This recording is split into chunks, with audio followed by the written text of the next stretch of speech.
Olá, boa tarde, seja muito bem-vindo. Já estamos no ar com mais um Planeta Campo. Eu sou Maruda Trevisan e no programa de hoje você vai ver uma transformação na cafeicultura familiar na Amazônia. Com a utilização de novas técnicas de manejo, os produtores conseguiram quadruplicar a produtividade das lavouras. Como que essa revolução está acontecendo? Você vai saber daqui a pouquinho. Também vamos falar de pecuária e o setor mostra que é possível produzir em grande escala sem perder de vista a sustentabilidade. Sistemas integrados, novas forrageiras e recuperação de pastagens fazem parte deste modelo eficiente. Um exemplo disso vem direto do Alto do Araguaia e a gente vai relembrar essa história para vocês. E tem mais, nós vamos falar sobre uma cultura essencial para muitas regiões do Brasil, especialmente no Amazonas, a mandioca. Melhoramento genético, plantio consorciado e rotação de culturas estão ajudando a aumentar a produtividade e a qualidade dessa raiz tão importante. Quer saber como? A gente te conta daqui a pouquinho. Então, fique com a gente, o Planeta Campo está só começando.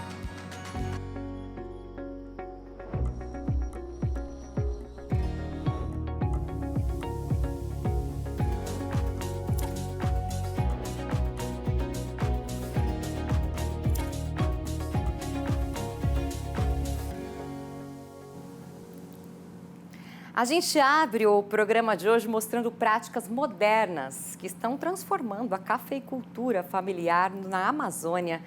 Olha só que interessante, pequenos produtores da região têm conseguido quadruplicar a produtividade das lavouras de café graças ao uso de variedades clonais dos robustas amazônicos.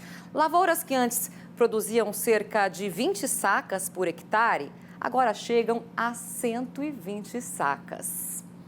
E quem vai falar então com a gente sobre esse assunto é o pesquisador da Embrapa Café, o Marcelo Curitiba. Marcelo, boa tarde para você, seja muito bem-vindo ao nosso programa. Boa tarde, Marusa. Boa tarde a todos que nos assistem. É um prazer estar aqui com vocês para falar um pouco dessa cultura, né, desse produto que está encantando o Brasil e o mundo. Pois é, a gente quer saber mais sobre isso, né? Vamos começar explicando para a gente aí, né? O que são os robustas amazônicos e o que diferencia essas variedades clonais das demais variedades cultivadas no Brasil? Bom, Marusa, primeiro é importante falar que existem duas espécies de café, né? Que é a Coffea arábica, conhecido como café arábica, e o Coffea canephora, que é conhecido como conilon ou robusta, né? O mundo inteiro conhece esses cafés como robusta, e no Brasil, por uma particularidade do estado do Espírito Santo, a gente conhece esses cafés da espécie canephora como conilon. Então, basicamente, a diferença entre a arábica e o conilon ou robusta. Bom, o que difere, o que são, na verdade, esses robustas amazônicos? Os robustas amazônicos são cafeeiros da espécie Coffea canephora que surgiram a partir do cruzamento natural ou induzido, ou seja, cruzamento espontâneo ou feito pela mão de pesquisadores, né, entre plantas do tipo conilon e do tipo robusta. Elas têm uma pequena diferença, principalmente em porte, intolerância à seca, a pragas e doenças. Então, esses cafés, esses robustos amazônicos surgiram na região amazônica, foram selecionados na região amazônica e se caracterizam por ser oriundos do cruzamento entre conilon e robusta. Esse é o principal diferencial dos outros clones, das outras cultivares produzidas no Brasil, especialmente no Espírito Santo e na Bahia. Marcelo, eles surgiram há muito tempo, né? Conta pra gente. E como que essas novas cultivares, elas contribuíram para o aumento da produtividade nas lavouras de café ali na região? Na região amazônica, né? Vamos lá. Isso. Nós temos, então, a cafeicultura na Amazônia, às vezes a gente pensa que está começando agora, que é uma coisa nova, e na verdade não é, né? O café, inclusive, foi introduzido no Brasil pela região amazônica. E a gente já tem relatos de café no Pará, no Amazonas, em Rondônia, no Acre, há várias décadas e séculos, né? Mas foi a partir da década de 60, né, no governo militar, com o lema integrar para não entregar, que o café, inicialmente o arábica e na sequência o conilon, foi introduzido na região de Rondônia. Bom, a partir da introdução do conilon, a Embrapa, por meio de um pesquisador chamado seu Wilson Veneziano, introduziu materiais, né, sementes de plantas da espécie robusta. Esse foi o marco principal do início dessa revolução. Isso foi no início dos anos 80. Então, a partir do cruzamento entre da introdução de conilon e de robusta, houve, então, esses plantios comerciais e eles se cruzam naturalmente. Então, começaram a surgir essas plantas diferentes. Já na década de 90, a partir de 1995, nós começamos o processo de clonagem, ou seja, selecionar essas plantas no campo e clonar. Isso foi feito tanto por pesquisadores da Embrapa, quanto por agricultores visionários, né, que selecionavam essas melhores plantas no campo. Então, esse processo começou em meados da década de 90 e foi se expandindo ao longo dos anos 2000, e o grande boom se deu a partir do início da década de 2010. Então, foi aí que começou esse movimento de cafeeiros clonais de robustas amazônicas, que resultou nessa cafeicultura que é hoje. Gente, uma aula de história sobre café aí com o Marcelo, hein, Marcelo? Olha, além dessas, né, variedades clonais, quais são as principais práticas de manejo que os produtores adotam aí para alcançar esse aumento expressivo de produtividade que a gente colocou, né, quadruplicou? Justamente. Bom, e na pergunta anterior, então, também você me perguntou sobre a respeito da influência desses genótipos, desses clones, né? Esse material genético no aumento de produtividade. E casa com essa segunda pergunta que você fez. Os clones, né, esses genótipos, eles trazem todo esse diferencial, esse potencial produtivo. São plantas com alto vigor vegetativo, com alto potencial produtivo. Mas, por si só, essas plantas não seriam capazes de fazer toda essa revolução que a gente está vendo. Ou seja, é genética com manejo. Então, além dessa genética superior, práticas de manejo como redução do espaçamento, né, aumento da densidade de plantas por área, uso de práticas como poda de formação, poda de produção, poda de renovação, o uso de fertilizantes, né, adubo, uso de irrigação, especialmente associando a irrigação com a adubação, no processo que a gente chama de fertirrigação, que é a aplicação de fertilizantes via irrigação. Então, tudo isso contribuiu para esse salto de produtividade. Inclusive, Maruza, é importante a gente falar, eu falei de redução do espaçamento, aumento de densidade de plantas por área. É importante a gente enfatizar isso, porque Rondônia já teve mais de 200 mil hectares de café plantado no passado, nas décadas de 80 e 90. E hoje nós estamos com cerca de 40 e poucos mil hectares, né? Uma redução significativa. Por quê? E a produção praticamente é a mesma. Por quê? Nós reduzimos a área e aumentamos a produtividade e mantivemos a produção. E é importante enfatizar isso justamente porque muitas vezes o café na Amazônia é associado com o desmatamento. E o que a gente vê é o contrário, né? Então, essas áreas que já foram café no passado, hoje, com toda a preocupação que a gente tem com a manutenção da floresta, com a sustentabilidade, então essas novas técnicas, esses novos clones, essas técnicas de manejo avançado, fizeram com que a gente pudesse reduzir a área e manter a produtividade. Ou seja, se a gente voltar para aqueles mesmos 200 hectares que já estão abertos, sendo ocupados por outras culturas, especialmente pastagem, a gente não precisa derrubar nem um pé, nem uma árvore, e a gente vai ter uma produção 3 vezes maior do que é a produção hoje do estado de Rondônia. Marcelo, nós temos 30 segundos. Conta pra gente se a gente consegue replicar esses resultados em outras áreas do Brasil ou é só ali na região amazônica? Pois é, isso surgiu, né? Esses clones de genótipos surgiram em Rondônia e já se expandiram para o Acre, para o Amazonas, para o Mato Grosso, para Roraima. E hoje a gente está vendo uma introdução grande desses genótipos, tanto no Espírito Santo, quanto na Bahia, quanto em Minas Gerais e em algumas áreas de São Paulo. Inclusive, a Embrapa, junto com o Incapé do Espírito Santo, nós estamos coordenando um trabalho de avaliação desses clones na região sudeste, né, na Mata Atlântica, e a gente já está vendo bom resultado desses clones também na região sudeste, no bioma Mata Atlântica. que esse número aumente ainda mais, né, Marcelo? Marcelo, muito obrigada pela participação, uma ótima tarde para você e até a próxima. Até a próxima, Manusa, estamos à disposição. Tchau, tchau. E agora a gente fala de sistemas integrados, novas forrageiras, melhoramento genético, recuperação de pastagens e suplementação alimentar. Esses são alguns dos diferenciais da pecuária brasileira, que tem o maior rebanho comercial do mundo, com mais de 220 milhões de cabeças de gado. A atividade mostra que é possível produzir em grande escala sem perder de vista a sustentabilidade. E um exemplo disso vem direto do coração do Brasil, no Alto do Araguaia. Uma história que você acompanhou aqui na última temporada da série Planeta Campo e nós vamos rever agora. A fazenda Água Viva realiza uma pecuária sustentável que é referência nacional.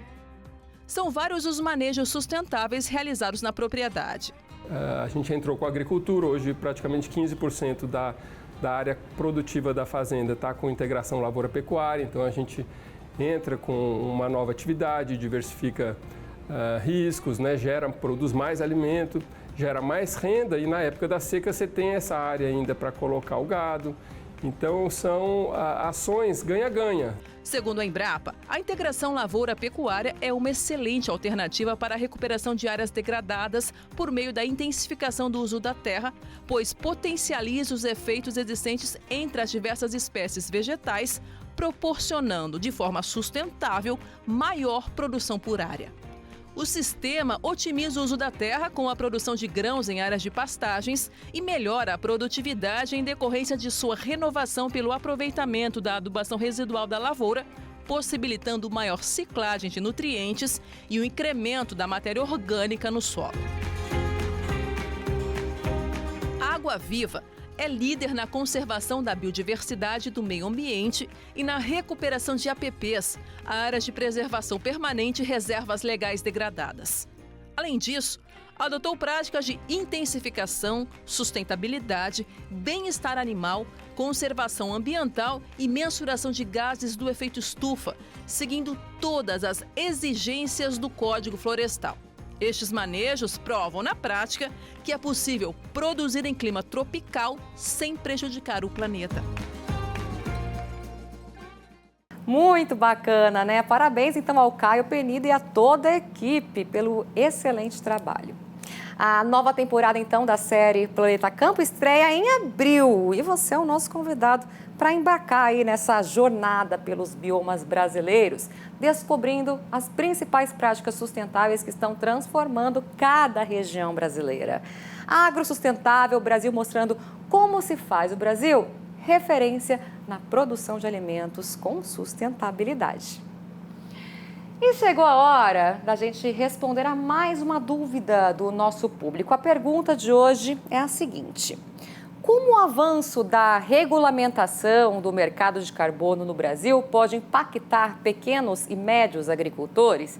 E como um pequeno agricultor pode participar desse mercado? Quem responde para a gente é a doutora Natasha Trenepol. Conta para a gente, doutora.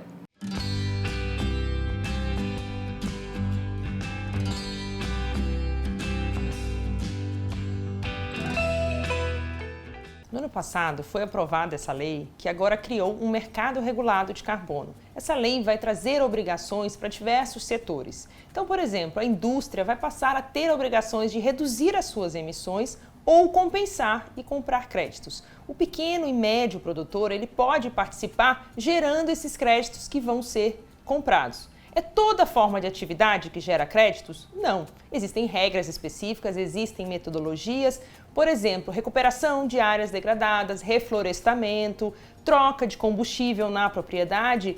Existem essas regras que podem gerar créditos dependendo da atividade que for desenvolvida. E aí o produtor ele vai precisar passar por toda uma certificação para gerar esse crédito e poder vender esse crédito. Então, qual é a dica aqui para os pequenos?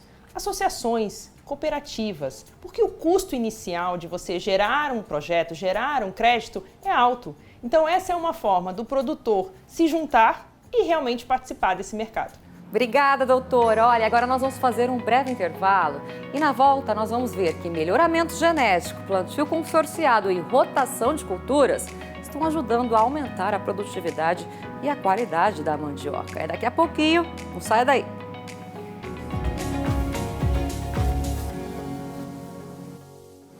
Estamos de volta e nós vamos falar agora sobre uma cultura muito popular no Brasil, especialmente no Amazonas, a mandioca. Com o avanço do melhoramento genético, a Embrapa tem desenvolvido cultivares mais produtivas, resistentes e com maior qualidade. Além disso, o plantio consorciado e a rotação de culturas ajudam a enriquecer o solo. Nós vamos entender melhor sobre esses benefícios na nossa reportagem.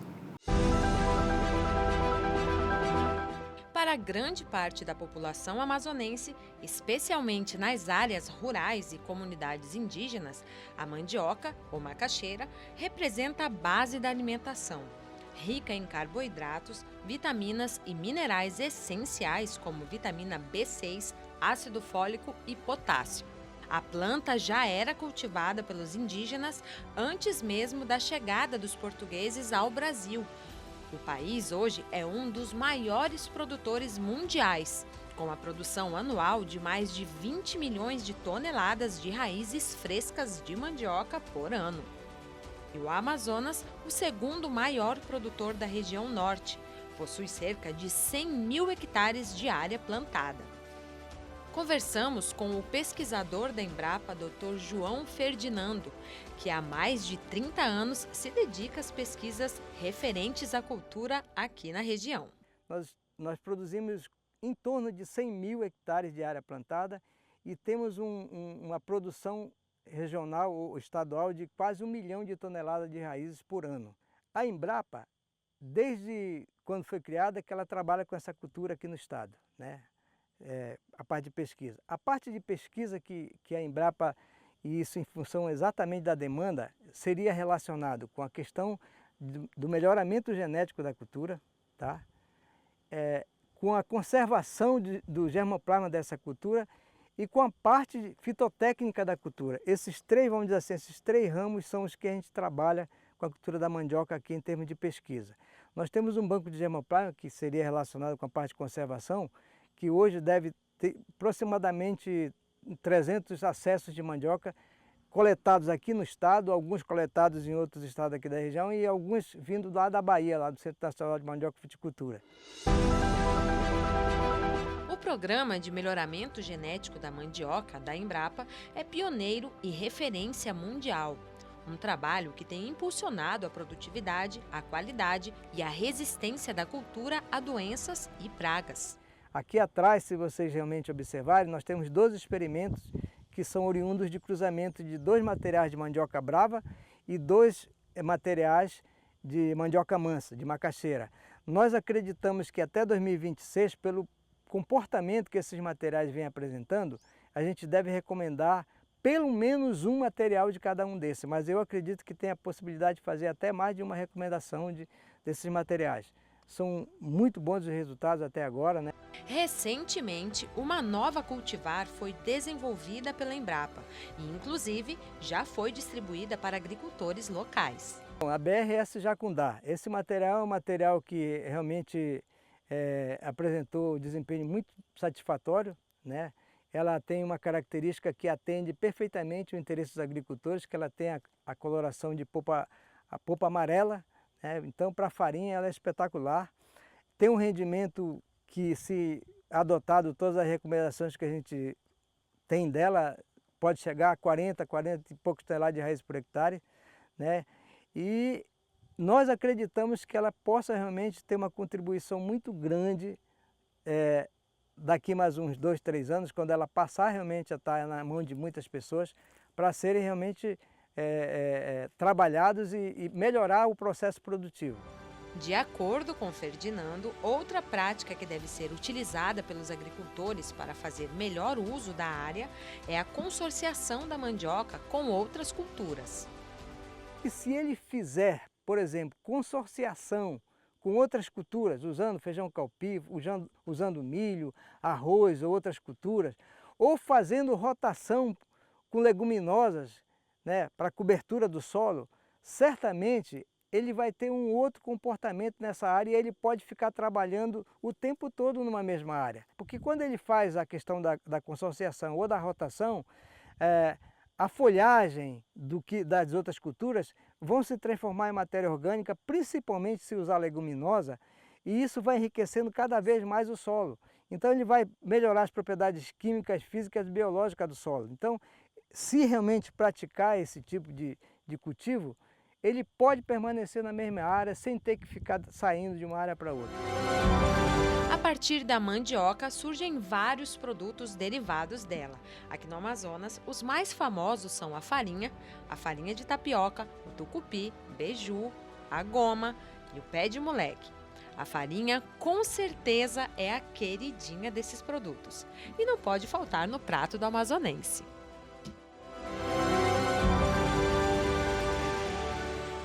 E antes da gente encerrar o nosso programa, eu tenho um convite especial para você. É para falarmos sobre COP30. Hoje nós vamos realizar o evento Planeta Campo Talks. Nós vamos reunir líderes do agro, governo, iniciativa privada e profissionais do marketing para discutir sobre o posicionamento do agro diante da cúpula do clima da ONU, que neste ano acontece aqui no Brasil. Nós vamos aproveitar a atenção do mundo voltada para o Brasil para mostrar que nós somos, sim, referência quando o assunto é a produção sustentável de alimentos. Vai ser um evento com palestras dinâmicas de grandes nomes do agro e depois das apresentações nós vamos debater as estratégias para comunicar o agro e direcionar ações necessárias para que o Brasil esteja preparado para os desafios da cúpula. Então, fica de olho aqui na nossa tela, é hoje, a partir das 2 horas da tarde, na tela do Canal Rural e também no nosso YouTube. Não perca esse grandioso evento. E o Planeta Campo de hoje vai ficando por aqui. Obrigada pela companhia. A gente se vê hoje à tarde no evento e amanhã com mais um programa para você. Até lá!